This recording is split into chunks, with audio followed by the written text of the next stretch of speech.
Guys है यत्रो दिनदेखि यति मजाले घाम लागेको थियो।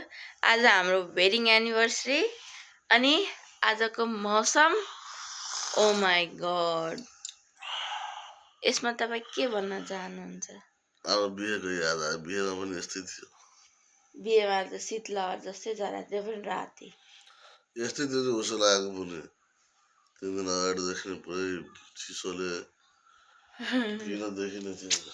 हे भगवान ओ माई गॉड।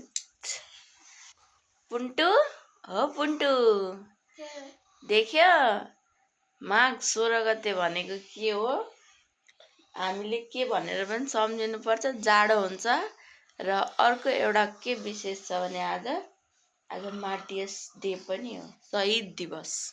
शहीदहरूप्रति हाम्रो सम्मान छ र हाम्रो बिहेको दिन पनि छ। वाह ताली।